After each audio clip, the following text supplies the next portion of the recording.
Doctor plus viewers அனைவருக்கும் வணக்கம். நான் உங்கள் டாக்டர் ராஜலட்சுமி, சித்தா பிசிஷியன். இந்த பதிவுல எதை பற்றி பார்க்க போறோம்னா செரிமானம், அஜீரணம். ஸோ இதற்கு தீர்வு கிடைக்கும் வகையில ஒரு ப்ரிப்பரேஷன் பார்க்க போறோம்.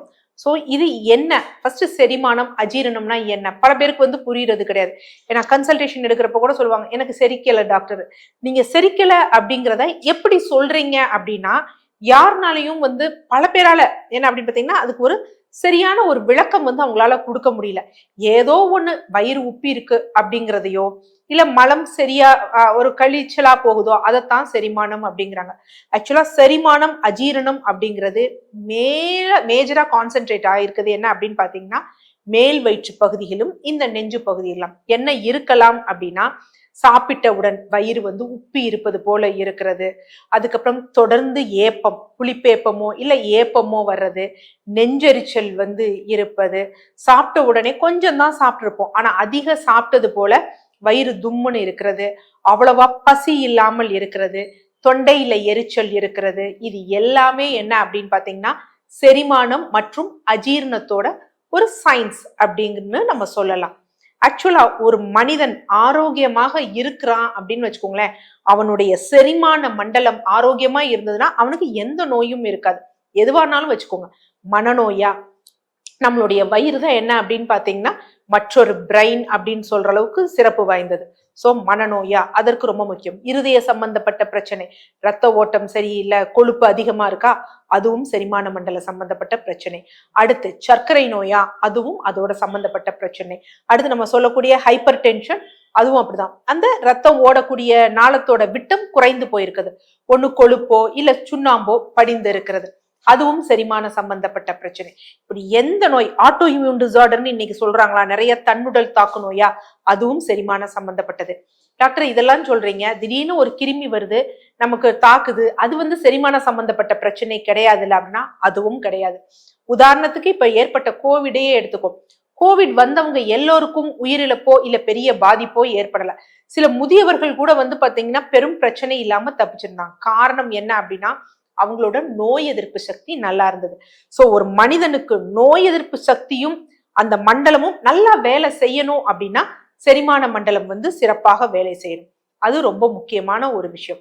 சோ அதனால என்னன்னா இதெல்லாம் இருக்கக்கூடாது அப்படின்னா நமது செரிமானம் முழுமையாக இருக்கணும்.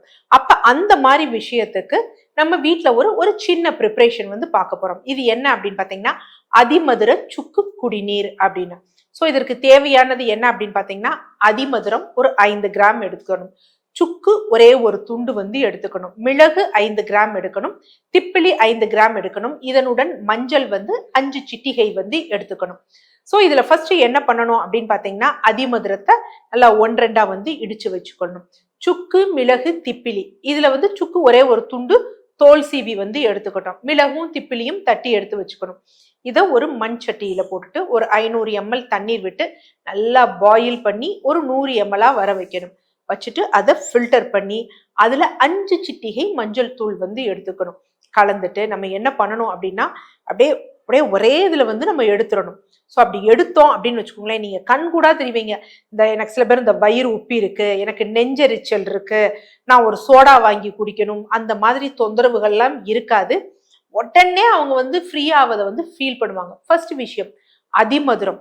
அதிமதுரம் செரிமானத்திற்கும் உகர்ந்த ஒரு விஷயம். அடுத்து 2 என்னன்னா சுவாசத்தையும் சீர் செய்யும். ஏன்னா நிறைய பேருக்கு என்ன ஆனா செரிமானம் வர்றப்ப சுவாசிக்க முடியாது, ஒரு மாதிரி மூச்சு விடுவதுல கஷ்டம் இருக்கும்.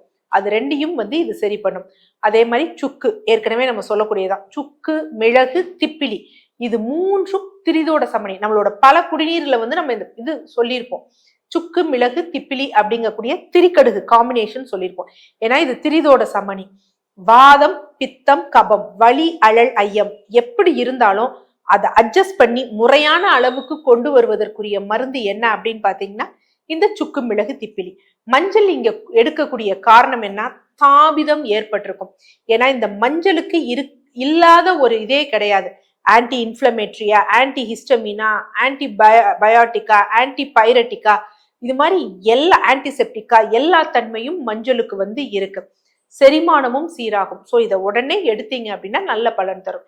ஸோ இது எந்த மாதிரி நேரத்துல எடுக்கணும், காலை மாலை 2 வேளையும் எடுக்கணுமா அப்படின்னா அப்படியெல்லாம் இது எடுக்க வேண்டிய அவசியம் கிடையாது. எப்போ உங்களுக்கு வயிறு உப்புசமா இருக்குன்னு நீங்க ஃபீல் பண்றீங்களோ, அதே மாதிரி என்ன அப்படின்னா ஏப்பம் வருது, நெஞ்செரிச்சல் இருக்கு, புளித்த ஏப்பம் வருது, மேல் வயிற்றுல ஒரு மாதிரி சத்தம் கேக்குது அப்படிங்கிறப்ப இதை நீங்க பருகுனீங்க அப்படின்னா உடனே உங்களுக்கு நல்ல ஒரு ரிலீஃப் கிடைக்கும். ஆனா இது நான் பருகிறேன், எனக்கு நல்லா இருக்கு, ஆனா திருப்பி வருது அப்படின்னு நினைக்கிறவங்க தினமும் காலை மற்றும் இரவு உணவு உண்ட பிறகு என்ன அப்படின்னு பாத்தீங்கன்னா, இந்த நான் 100 mlன்னு சொன்னேன் பாத்தீங்களா, அந்த 100 ml இன்னும் கொதிச்சு கொஞ்சம் கம்மியாக்கி, அதாவது 500 ml 50 ml வற்ற வைத்து அதுல மஞ்சள் சேர்த்து சிப் பண்ணி தொடர்ந்து குடிச்சிட்டு வந்தாங்க அப்படின்னா அவங்களுக்கு இந்த செரிமான பிரச்சனைக்கு ஒரு நல்ல தீர்வு கிடைக்கும். ஓகே, ஸோ இப்படி ஒரு ப்ரிப்பரேஷன் நம்ம பார்த்துருக்கோம். இது யாரெல்லாம் எடுக்கலாம், எந்த வயதுல இருந்து எடுக்கலாம் அப்படின்னு பார்க்கலாம். யூஸ்வலா குழந்தைகள் இது எடுக்கலாம்னா குழந்தைகளுக்கு பெருசா செரிமான பிரச்சனை எல்லாம் வராது. யூஸ்வலா அழல் குற்றம் இருக்கக்கூடிய அந்த நடுத்தர வயது இருக்கு பாத்தீங்களா, டீனேஜ் வயதானவர்கள் எடுக்கலாம். சாப்பிட்டு எவ்வளவு நேரம் கழிச்சு டாக்டர் எடுக்கலாம்னா சாப்பிட்ட உடனே பருகலாம்.